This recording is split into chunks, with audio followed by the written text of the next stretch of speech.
Good morning, student. This is Rakhi Misra. Now, today we will discuss about the coordinate geometry, as we have discussed in our last classes. Today we will discuss a new chapter of the mathematics. That is the first chapter of your NCERT. That is what coordinate geometry.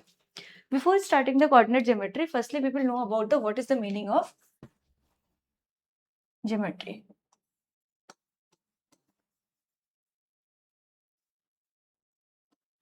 The meaning of geometry. तो geometry का meaning क्या होता? तो geometry दो word से मिलके बना, जिसका पहला वर्ड था जियो, दूसरा वर्ड था मेट्रियन. ज्योमेट्रियन ये दो वर्ड से मिलके बना. जियो का मतलब होता है अर्थ. हम लोग जियोग्राफी पढ़ते हैं, अर्थ के ग्राफिकल रिप्रेजेंट को पढ़ते हैं. तो जियो का मतलब क्या होता है? अर्थ. मेट्रियन का मतलब होता है मेजरमेंट. ज्योमेट्री का इनिशियल फेज में यूज क्या था? क्यों आया ये ज्योमेट्री? क्या काम है इसका मैथ्स में? हम इसको क्यों पढ़ रहे हैं? सिंपली जब हमको अर्थ पे किसी भी पोजीशन को देखना हुआ, तो उस मेजरमेंट को लेने के लिए हमने इस नए टॉपिक का स्टार्ट हुआ, और that is known as the what? Geometry. कैसे हुआ, कब हुआ, ये सारी कहानी अभी हम लोग इस चैप्टर में देखते हैं. Let's start our class. That is what? Geometry. Firstly what? The problem of the location. भाई किसी भी पोजीशन को डिफाइन करने के लिए आपको, अगर आप प्लेन में है, टू डायमेंशनल की बात हो रही है, वन डायमेंशनल की बात नहीं हो रही है, टू डायमेंशनल की बात हो रही है. अगर कोई प्लेन है, उसमें आप किसी भी पोजीशन को लोकेट करना चाहते हैं, तो केवल एक पॉइंट से या एक वैल्यू से ये इंडिकेट नहीं किया जा सकता. उसके लिए आपको दो चीजों की जरूरत पड़ेगी. लाइक यहां से ये कितने डिस्टेंस पे है, यहां से ये कितने डिस्टेंस पे है, तब हम इस पोजीशन को लोकेट कर पाएंगे, क्योंकि प्लेन टू डायमेंशनल फिगर होता है. तो यही प्रॉब्लम आई हमारे साथ कि हम किसी भी पोजीशन को कैसे इंडिकेट करें. तो a single number isn't enough. You need two pieces of the information, the row and the seat of number vertical. भाई हॉरिजेंटली वो पॉइंट किसी एक पर्टिकुलर पॉइंट से कितने डिस्टेंस पे है, और वर्टिकली कितने डिस्टेंस पे है, ये दोनों ही चीजें बहुत जरूरी होंगी पोजीशन को आइडेंटिफाई करने के लिए. तो सबसे पहले तो यहाँ से इनिशिएट हुआ कि कैसे लोकेट करें. चलिए इसको कुछ एग्जाम्पल में समझते हैं कि प्रॉब्लम आया कहाँ से. जैसे मैं यहाँ पे खड़ी हूँ, अब आप किसी कॉर्नर पे कमरे पे हैं, तो आप मेरी पोजीशन को कैसे आइडेंटिफाई करेंगे? भाई कहाँ से कितने मीटर पे जाना या कितने क्या डिस्टेंस ट्रेवल करे कि आप मुझे फाइंड आउट कर सके. तो उसके लिए केवल एक सिंगल पॉइंट की जरूरत है नहीं, क्योंकि मैं एक 2D सरफेस पे खड़ी हुई हूँ. तो भाई horizontal as well as vertical component की आपको रिक्वायरमेंट होगी. तो ऐसे ही प्रॉब्लम पुराने जमाने में भी हुआ करती थी. तो ये चीजें आई जो कि एक नया इनोवेशन हुआ. इनोवेशन करने वाले कौन थे? उनका नाम था रेने डिस्कार्टे. उन्होंने क्या देखा कि एक दिन उन्होंने ऐसे घर पे बैठे हुए थे, तो उनके घर के फ्लाइज पे, सीलिंग्स पे मक्खी उड़ रही थी. तो उन्होंने ये देखा, ये ऑब्जर्व किया कि भाई उस मक्खी को इन दो तरीके से वो उसके एग्जैक्ट पोजीशन को बता सकते हैं. एक हॉरिजॉन्टल और दूसरे वर्टिकल को अगर वो मेजर कर ले, तो ये बता सकते हैं कि किस पोजीशन पे वो मक्खी फ्लाई कर रही है. Is it clear? This simple observation gave birth of the Cartesian plane. अब ये जब गया, तो ये दो, अभी ये प्लेन कैसे बनेगा इसके बारे में हम डिस्कस करते हैं. तो ये 2D सरफेस बना. तो क्या ये आइडिया क्या दिया? एक कार्टेशियन प्लेन को दिया. कार्टेशियन प्लेन क्या होती है? A system that for a world linked algebra with the geometry. ये मैथ्स के दो पोर्शन को लिंक कर दिया, ज्योमेट्री और अलजेब्रा को. कैसे? Let's see. ओके नाउ कैसे? The axis collision. उन्होंने हॉरिजॉन्टल और वर्टिकल लाइंस को लिया. पहला हॉरिजॉन्टल लाइन, दूसरा वर्टिकल लाइन, और इन दोनों लाइन को एक दूसरे को कोलाइड कराया. किसी एक पर्टिकुलर पॉइंट पे ये दोनों एक दूसरे को इंटरसेक्ट करते हुए निकल जाएंगे. तो combine both lines so that they cross exactly at there zeros. The mathematical grade is born. भाई एक्स एक्सिस का जीरो इस तरीके से उन्होंने इंटरसेक्ट कराया कि जहां एक्स एक्सिस का जीरो इंटरसेक्ट हो रहा था, वहीं वाई एक्सिस का भी जीरो इंटरसेक्ट हो रहा था. और फिर ये इस तरीके का एक प्लेन इसने फॉर्म किया. अब देखिए the anatomy of the plane. Plane में हुआ क्या? ये देखो एक्स एक्सिस का जीरो भी यहीं पे है, वाई एक्सिस का भी जीरो यहीं पे है. ये दोनों लाइन एक दूसरे को क्या कर रही है? इंटरसेक्ट कर रही है. ये प्लेन आपका फॉर्म हुआ. प्लेन फॉर्म हुआ तो इस हॉरिजॉन्टल लाइन को बोला जाता है एक्स एक्सिस. इसे एक्स ओ एक्स डैश बोलते हैं, इसे वाई ओ वाई डैश बोलते हैं. ये वर्टिकल लाइन जो y एक्सिस होती है उसे वर्टिकल लाइन, जो x एक्सिस है उसे हॉरिजॉन्टल लाइन, और ये दोनों लाइन जिस पॉइंट पे भी इंटरसेक्ट करेंगी उसे हम आप बोलेंगे ओरिजिन। ओरिजिन क्या होता है? जहां पे x एक्सिस और y एक्सिस दोनों ही उसका एब्सिसा ऑर्डिनेट क्या हो जाए? 0। ये ऐसा पॉइंट होता है, आपसे कई तरीके से क्वेश्चन पूछा जा सकता है कि what is the coordinate of origin at which point y axis intersect x axis. तो ये कौन सा पॉइंट है? एक प्लेन में जब फॉर्म हुआ कार्टेशियन प्लेन में x एक्सिस y एक्सिस के जिस भी पॉइंट पे इंटरसेक्ट करेगी वो क्या होगा? ओरिजिन पे, और इसका कोऑर्डिनेट और कोऑर्डिनेट होती है 0 0। क्यों, कैसे देखते हैं? अब ये हो गई। अब ये देखो 1 2 3 एंड 4, ये 4 पार्ट है। सो हर एक पार्ट को बोला जाता है क्वाड्रेंट। इसे बोलते हैं फर्स्ट क्वाड्रेंट, इसे बोला जाता है सेकंड क्वाड्रेंट, इसे बोला जाता है थर्ड क्वाड्रेंट, इसे बोला जाता है fourth quadrant. Is it clear? ठीक। अब ये फर्स्ट क्वाड्रेंट में आपको एक चीज समझने वाली बात होगी, देखते हैं आगे। देखिए पहले the language of the grid ordered and pairs.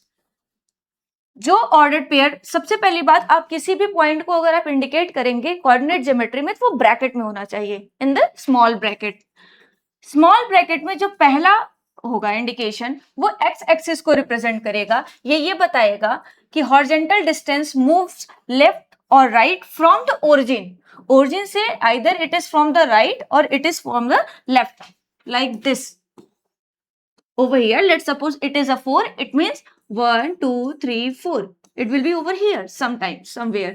And second जो होगा ये vertical distance को represent करेगा upward और downward. Suppose 1 2 3 4 so on over here, 1 2 3 4 -1 -2, तो 3 is here. It means ये इस point को indicate कर रहा है अगर आप line draw करें तो। Is it clear? तो ब्रैकेट में जो पहला वर्ड होगा, पहला the x axis always comes first, ये एक्स एक्सिस को रिप्रेजेंट करेगा और ये वाई एक्सिस को रिप्रेजेंट करेगा। क्लियर? C the next. और क्या होता है? अब चीजें देखिए, कोऑर्डिनेट में एक एक्स कोऑर्डिनेट आता है आपका, एक वाई कोऑर्डिनेट आता है। एक्स कोऑर्डिनेट को एब्सिसा बोलते हैं, वाई कोऑर्डिनेट को ऑर्डिनेट बोलते हैं आप। जो एक्स, ये देखिए जैसे हमने अभी 4,3 लिखा था, ये एब्सिसा है, ये ऑर्डिनेट है। Is it clear? अब देखिए एक्स कोऑर्डिनेट जो है ये कैसे, किस डायरेक्शन में मूव करेगा? अलोंग द एक्स एक्सिस के डायरेक्शन में मूव करेगा, आइदर हियर और हियर। सिमिलरली ऑर्डिनेट जो होगा आइदर अपवर्ड और डाउनवर्ड। जब तीसरा डायरेक्शन लेफ्ट और right, measurement distance from the y axis. अगर इसके मेजरमेंट हमेशा करेंगे तो वाई एक्सिस से इसके डिस्टेंस को मेजर करेंगे। Is it clear? कैसे, अभी देखते हैं। See the note. To pinpoint location, you need both. Together, they form ordered pair, abscissa and ordinate. Here we have been discussed also कि क्या होती है एब्सिसा और क्या होती है ऑर्डर्ड। आप कभी भी पहले वाई एक्सिस को नहीं लिखेंगे और एक्स एक्सिस को बाद में नहीं रिप्रेजेंट करेंगे, एक्स कोऑर्डिनेट को। लेट्स सी डिस्टेंस को कैसे मेजर किया जाएगा। जैसे आपसे पूछा जाए, देखिए आपसे ये पूछा जाए कि इस पॉइंट से ये जो P है ये वाई एक्सिस पे कितने डिस्टेंस पे है, डिस्टेंस की बात किया जा रहा है, तो आप ये देखिए वाई एक्सिस पे कितने डिस्टेंस पे है, आपको हमेशा एक्स कोऑर्डिनेट देखना पड़ेगा उस वक्त। भाई डिस्टेंस देखो ये किसके पैरेलल लाइन है, वाई एक्स एक्सिस के पैरेलल लाइन खींचिए, वो जिस पॉइंट को रिप्रेजेंट करेगा वही वाई एक्सिस की उसकी डिस्टेंस होगी। तो ये भाई वाई एक्सिस तो यही है, ये और ये डिस्टेंस सेम ही होगी, तो वाई एक्सिस पे कितने डिस्टेंस पे आ रहा है? 3, तो वाई एक्सिस पे इसकी डिस्टेंस कितनी हो गई? 3। जस्ट अपोजिट अगर इसको इस तरीके से पूछ लिया जाए, वेट, अगर ये पूछ ले कि एक्स एक्सिस से कितने डिस्टेंस पे है, सो सी एक्स एक्सिस के पैरेलल वाई एक्सिस के पैरेलल आप एक लाइन खींचिए जब एक्स एक्सिस से डिस्टेंस पूछा जाए, और ये किस पॉइंट पे आ रहा है? 4 पे, तो एक्स एक्सिस से इसकी डिस्टेंस क्या हो जाएगी? 4। ये सबसे कंफ्यूजिंग का बात होता है, most confusing part in the mathematics. जब डिस्टेंस की बात किया जाएगा, आप एक चीज, एक ट्रिक्स याद रखिए, अगर एक्स एक्सिस से डिस्टेंस पूछे आप वाई कोऑर्डिनेट को देखिए, अगर वाई एक्सिस से डिस्टेंस पूछे तो एक्स कोऑर्डिनेट को देखिए, आपसे कभी भी मिस्टेक्स नहीं होंगे। क्लियर?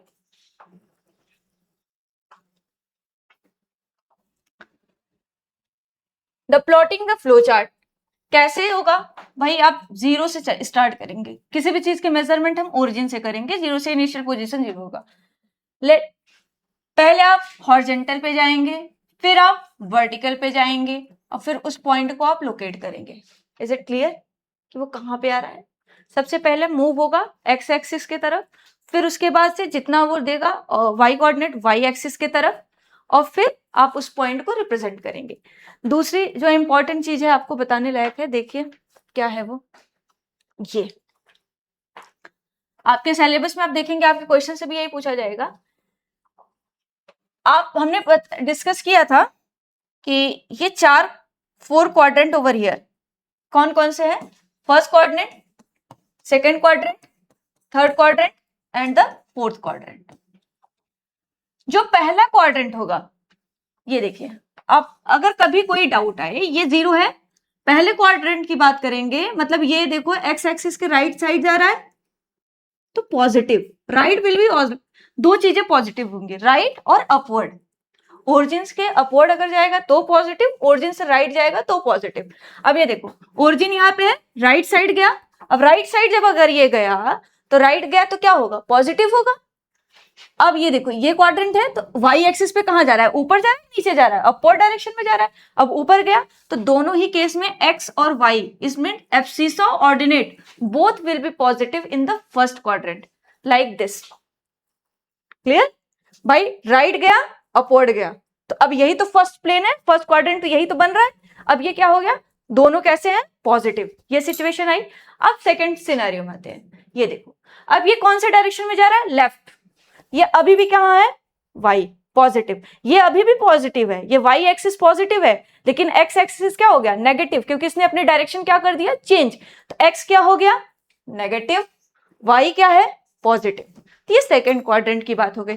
थर्ड क्वाड्रेंट में आइए, x axis left hand side, y axis downward, it means अब एक्स भी नेगेटिव हो गया, वाई भी नेगेटिव हो गया। लास्ट वन देखिए, एक्स राइट जा रहा है, वाई डाउनवर्ड जा रही है, तो अब क्या हो गया? राइट गया तो पॉजिटिव, डाउनवर्ड गई तो नेगेटिव। इस डायरेक्शन से आप बता सकते हैं कि अगर कोई आपको पॉइंट दिया गया है तो किस क्वाड्रेंट में लाई करेगा। ये बहुत इंपॉर्टेंट है, अच्छा है, इससे बढ़िया सा एमसीक्यू के क्वेश्चंस आते हैं, आपके थ्योरेटिकल भी क्वेश्चन आते हैं, आप इसको बढ़िया से देखिए। दूसरा ट्रिक है कि आप ऐसे याद रखिए, इसमें दोनों पॉजिटिव, फिर एक को लीजिए, एक्स नेगेटिव, दोनों negative, y negative, all positive, x negative, both negative, y negative. Is it clear?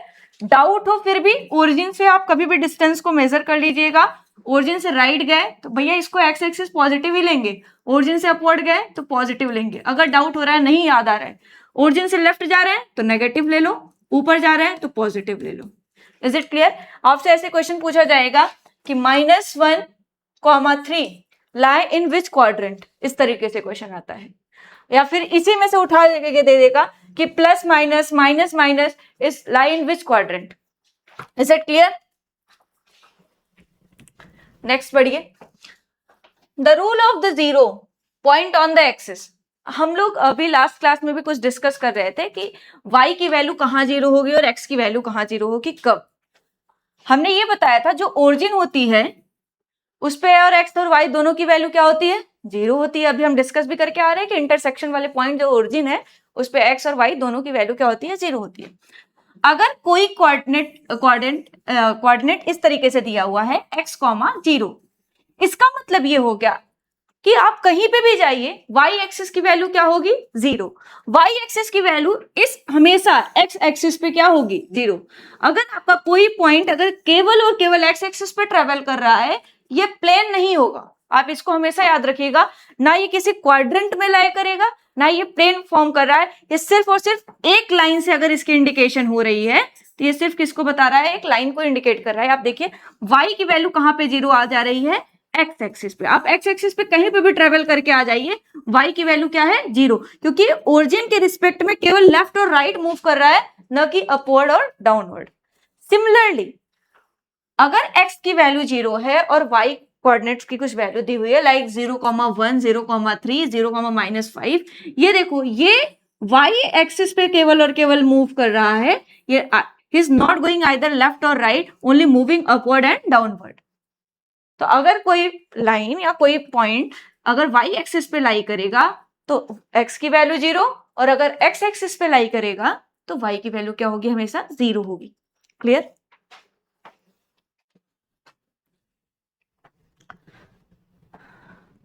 अब देखिए द इल्यूजन ऑफ ऑर्डर, क्या 3,5 5,3 के इक्वल होगा?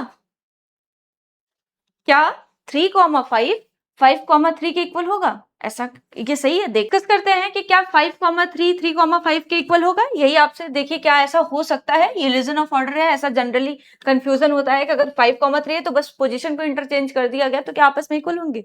बिल्कुल भी नहीं। क्यों? क्योंकि अभी हम डिस्कस किए कि जो पहला होगा, पहला इंडिकेशन होगा नंबर का, वो हमेशा एब्सिसा को रिप्रेजेंट करेगा, और एब्सिसा हमेशा एक्स एक्सिस को बताती है। ऑर्डिनेट ये वाई एक्सिस को बताएगा, ऑर्डिनेट को बताएगा। यहां पे देखो एब्सिसा चेंज हो गई, जब एब्सिसा डिफरेंट आ गई तो आपस में कभी भी इक्वल नहीं हो सकते हैं। इसको ग्राफिकली रिप्रेजेंट करके देख लेते हैं। देखो ये ओरिजिन, ये एक्स एक्सिस, ये वाई एक्सिस, ये ओरिजिन। अब पहले जाते हैं 3,5 पे, 1 2 3 3 आ गया, फिर 1 2 3 4 5, ये पॉइंट आ गया, 3,5 का ये पॉइंट आया, ये है 3,5। अब दूसरे पे आते हैं 5,3, 1 2 3 4 5, यहां पे है 1 2 3, ये पॉइंट। ये दोनों पॉइंट आपस में डिफरेंट है कि नहीं है? अगर वो सेम ही होता तो एक पॉइंट दूसरे पॉइंट पे लाई करना चाहिए था, बट ऐसा हो नहीं रहा है, क्योंकि एब्सिसा और ऑर्डिनेट दोनों ही इंटरचेंज हो रहे हैं, एक दूसरे की पोजीशन चेंज कर रहे हैं। तो कभी भी 5,3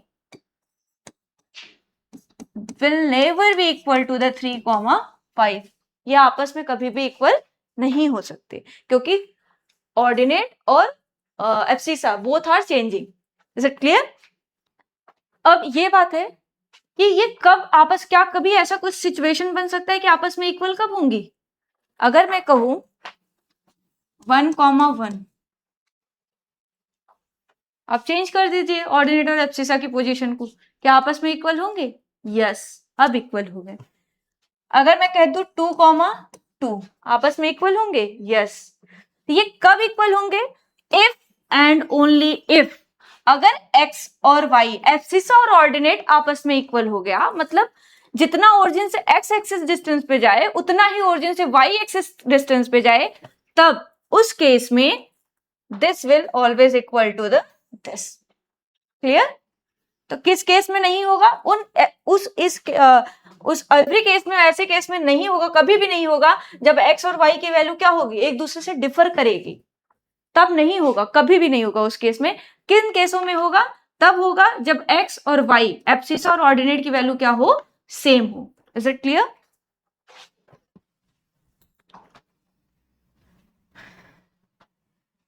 सी, read the what are the coordinate of the point B?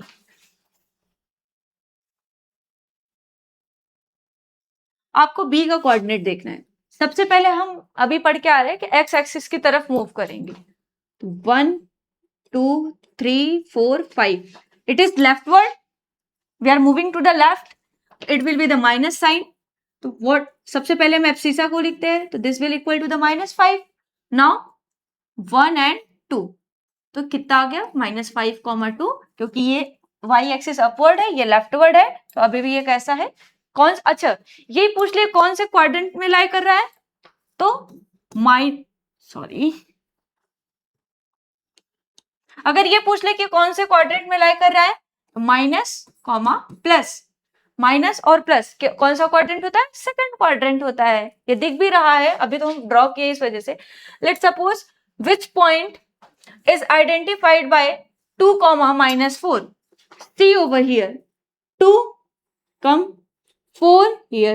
It is the point of the G. This type of question is also from the NCERT. What is the abscissa of the point? Abscissa किसको दिखाता है? X axis और Y axis को? X axis को दिखाता है। D पे आएंगे। Where is D? D का कोऑर्डिनेट है 6, 2. एब्सिसा x एक्सिस को दिखाता है, तो x एक्सिस में क्या है? 6. 6 will be the answer. What is the ordinate of point H? Ordinate y axis को दिखाता है, y एक्सिस की वैल्यू क्या है? -3. तो क्या हो जाएगा answer? -3. Is it clear? Is there any doubt? Okay. See, it is saying the point -10, 3 lies in. आपसे अभी हम डिस्कस भी कर रहे थे, क्वेश्चन बार बार पूछा जाता है, उसके कुछ एग्जांपल्स है। माइनस कॉमा प्लस कौन सा क्वाड्रेंट होगा? माइनस प्लस कौन सा क्वाड्रेंट है? सेकंड। तो कौन से क्वाड्रेंट में लाई करेगा? सेकंड। The point 0, -10। अब ये सबसे जरूरी बात भाई, 0, -10 एक्स एक्सिस की वैल्यू 0 कब होती है? वाई एक्सिस पे। अभी हम डिस्कस कर रहे थे, अगर वाई एक्सिस की वैल्यू 0 एक्स एक्सिस पे होगी और एक्स एक्सिस की वैल्यू 0 कहां होगी? वाई एक्सिस पे। तो अब आप देखिए on the negative of x axis, क्योंकि here y coordinate is negative, तो कहां पे चला जाएगा? On the negative of y axis. Is it clear? Okay, then see the next. What is the perpendicular distance of the point P from the y axis? अभी discuss किया हुआ था कि y एक्सिस से पूछ रहा है, तो आंख बंद करके कौन सा कोऑर्डिनेट देखना है? x एक्सिस के पॉइंट को देखना है। एब्सिसा क्या है? क्या है एब्सिसा? 3। क्वेश्चन पे आप ड्रॉ करने की जरूरत ही नहीं, तो समझाने के लिए ड्रॉ हुआ है।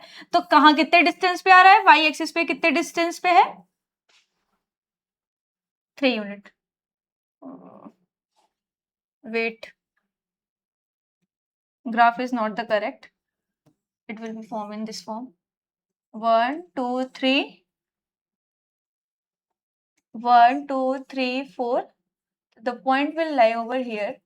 तो y एक्सिस पे कितने डिस्टेंस पे आ जाएगा ये? 3. कितने डिस्टेंस पे है y एक्सिस पे? 3 डिस्टेंस पे है। आप बस x और एक्सिस के कोऑर्डिनेट को देखिए। Now the next. It is saying that connect the dot synthesis.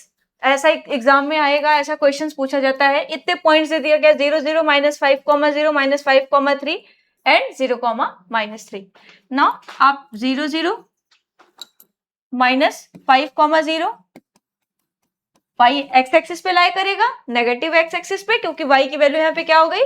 0, -5, -3 and 0, -3 ये y एक्सिस पे लाई करेगा। क्या देखो, एक रेक्टेंगल को ये फॉर्म कर रहा है कि नहीं कर रहा है? तो we just draw a geometric shape using the pure algebra. It is known as that's why it is calling the coordinate geometry. Coordinate geometry में हम किन चीजों को पढ़ते हैं? algebra और geometry को मिक्स करके, ऐड करके कैसे एक दूसरे में इन्वॉल्व होते हैं। Is it clear? Now why does coordinate geometry matter? क्यों मैटर करता है? Equation are no longer just letters, they have shapes, lines और पैराबोलास। इसमें आप बड़ी बड़ी चीजें नहीं पढ़ रहे, छोटी छोटी चीजों को पढ़ के आप फाइंड आउट कर ले रहे हैं, किसी भी चीज को, लोकेशन को, पॉइंट को, मेजरमेंट को। फिर it is the foundation of GPS mapping software and computer graphic. आजकल कितना यूज हो रहा है इन सब चीजों का, आप खुद ही देख रहे हैं। You have just build the foundation for the linear equation, trigonometry and the calculus, which will be we will study in our next year classes like 10th, 11th and 12th. तो उसके लिए बेसिक ये है। Is it clear? That's all right. Thank you for today. Now in our next classes we will discuss about the NCERT's questions. We have only discussed some example regarding that question. This type of question has been asked from the NCERT and in your examination. And be ready, if there is any type of doubt you can comment. And one more thing, जैसे कि मुझे कुछ बच्चों ने personally call करके बताया कि ma'am कुछ 1-2 लाइन भी आप बोला करिए कि जिससे हम मोटिवेट हो सके पढ़ने के लिए। You are in just class 9th, तो आप इस चीज को समझिए, ये आपके स्टडी लाइफ का या करियर का ABCD है, जिसे विदाउट ABCD आप एप्पल, बनाना या कैट लिखना नहीं जान सकते, उसी तरीके से विदाउट 9th के आप 10th 11th 12th को नहीं हैंडल कर सकते। दूसरी चीज, ये आपके लिए एक ऐसा ये दौर है जिसमें आप अपने आप को बहुत बड़ा महसूस करते हैं कभी कभी और बहुत छोटा महसूस करते हैं। आप डिसीजन लेने के लिए नहीं समझ पाते हैं कि मैं ये वाला काम करूं या ना करूं। कभी लगता है कि मैं इतना बड़ा हो गया हूं या मैं इतनी बड़ी हो गई हूं, मैं अपने आप से सारी चीजें कर सकती हूँ। फिर कभी कभी नर्वसनेस के कारण ऐसा लगता है मैं तो कुछ कर ही नहीं सकती। तो फर्स्टली बिलीव इन योरसेल्फ, अपने आप को हमेशा पॉजिटिव एटीट्यूड के साथ ग्रोथ करिए। दूसरी चीज, किसी को कोई भी फर्क नहीं पड़ता कि आप क्या कर रहे हैं, फर्क मैटर करेगा सिर्फ और सिर्फ आपके रिजल्ट वाले दिन। कोई आपके साल भर के स्ट्रगल को नहीं देखता है, सिर्फ उस दिन कॉल करके आपसे पूछा जाता है कि आप पास हुए या फेल हुए हैं। तो आप डोंट शो योरसेल्फ कि मैं इतना मेहनत कर रहा हूं या इतना मेहनत कर रही हूं, वो आपका एक दिन का रिजल्ट बताएगा। तो work on that things only. आपको दिखाना नहीं है कि आप कितना पढ़ रहे हो, कैसे पढ़ रहे हो, किन सिचुएशंस में पढ़ रहे हो, क्योंकि सबके साथ प्रॉब्लम्स है। लाइफ किसी की भी इजी नहीं है। आप किसी के अगर डेप्थ को देखेंगे तो सब अपने अपने लाइफ में एक तरीके से जूझ रहे हैं। तो आप भी बनिए। योद्धा वही होता है जो युद्ध को लड़के जीत जाता है। बाकी अगर आपको, आप डिसीजन आपका है, आपको कैसे करना है। बाकी किसी भी तरीके के डाउट्स होते हैं, हमेशा कॉन्फिडेंस रखिए, पॉजिटिव एटीट्यूड के साथ बढ़िए कि भाई मुझे ये चीज करना है and it is possible for me. There is nothing impossible. कुछ भी इम्पॉसिबल नहीं है। अगर इम्पॉसिबल होता तो हम आप यहाँ नहीं होते। तो पॉसिबिलिटीज हर एक केस में है, प्रोबेबिलिटी पे सारी चीजें लाई करती है। तो हम चीजों को पढ़ सकते हैं, आसानी से पढ़ सकते हैं। और कहीं भी गई है कि टाइम रहते हुए अगर आप समझ जाए तो बहुत सी चीजें आपको अचीव कर सकती है। हम पावर को पढ़ रहे थे, पावर क्या कह रहा था, वर्क पर यूनिट टाइम। अगर आप साइंस स्ट्रीम के स्टूडेंट है तो आपको इतना बेसिक नीड्स, आपको आपके science, physics, chemistry, math, social science, ये सारी चीजें क्या दिखा रही है। It is not only about to getting a good marks in your examination, it is just about the handle the situation of your life. ये क्यों पढ़ना जरूरी होता है। एक लिटरेट और एक इलेक्ट्रेट पर्सन में क्या डिफरेंस होता है, सिर्फ इतना ही कि एक इलेक्ट्रेट पर्सन अपने जीवन के एक्सपीरियंसेस को सिर्फ लेके चलता है और एक लिटरेट पर्सन एक्सपीरियंसेस और अपने स्टडी को लेके साथ में चलता है, जिससे वो सारी चीजों को अप्लाई कर सकता है। सिर्फ एक्सपीरियंसेस मैटर नहीं करता, आपके पास टेक्निक्स भी होनी चाहिए, चीजें होनी चाहिए। ये अगर अभी आपको लग रहा है कि हम इन सब चीजों को क्यों पढ़ रहे हैं, इनका हमारी डेली लाइफ में क्या यूज है, तो बहुत से ये आपको पेशेंस देते हैं। विद्या ददाति विनयम, ये हम बात बोलते हैं। तो अगर आप सच में पढ़ रहे हैं तो उससे आपको विनय आएगा। अगर आपके अंदर ईगो आ रहा है then check yourself, you are not on the right track. क्योंकि अगर आप सच में पढ़ रहे हैं तो उसके वजह से हम्बलनेस आता है। अग्रेसिव कौन होता है, एक छोटा सा बच्चा जिसको पता नहीं होता है, वो नासमझ में होता है। उसे पता होता है मैं गुस्सा कर लूंगा तो घर वाले मान जाएंगे। क्या ये बात सच है? नहीं। क्यों? क्योंकि उसकी नासमझी है। इसी तरीके से आपके साथ भी होता है कि आपको लगता है कि मैं ये चीज कर लूंगा तो शायद ऐसा हो जाएगा। ऐसा नहीं है। Do for your self. वहां पे कोई नहीं है जो आपके लिए आपकी फिक्र करता है, ये बहुत फैक्ट है। इसी वजह से अपने लिए पढ़िए, दिखाने के लिए नहीं पढ़िए। अगर आप अपने लिए पढ़ेंगे ना तो शायद दुनिया को दिख जाएगा, लेकिन अगर आप दुनिया को दिखाने के लिए पढ़ने बैठेंगे तो शायद आपको भी ना दिखे कभी कभी। क्लियर? ओके।